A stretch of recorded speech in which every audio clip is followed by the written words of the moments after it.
rozhodli v rámci okresu Rimavská Sobota vo všetkých mestách vykonať previerkové cvičenia na prejazdnosť cestných komunikácií na sídliskách a dostupnosť k výškovým budovám.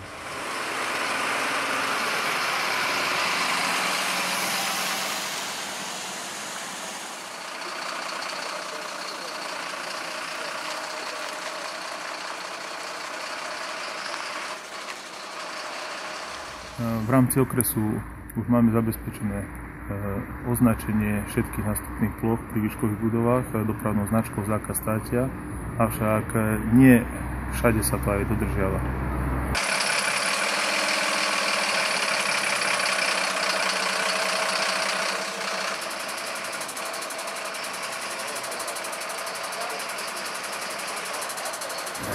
V mestách Tisovec a Hnúšťa sme nemali problémy ani s príjazdom hasičskej techniky a neboli by problémy ani s rozložením výškovej techniky na zásah.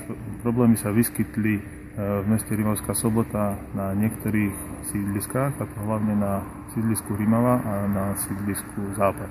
Pri previerkových cvičeniach sa nám potvrdil predĺžený dojazd k jednotlivým bytovkám alebo obytným domom z dôvodu zlého parkovania obyvateľov jednotlivých bytov. Na niektorých miestach mali veľký problém vôbec prejsť po hlavnej komunikácii.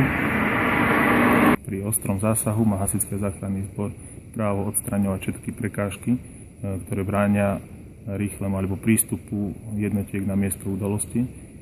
Tým pádom môžeme odťahovať aj auta a odstraňovať iné prekážky, ktoré nám prekážajú, či sú smetné kúpy, kvetináče alebo iné veci.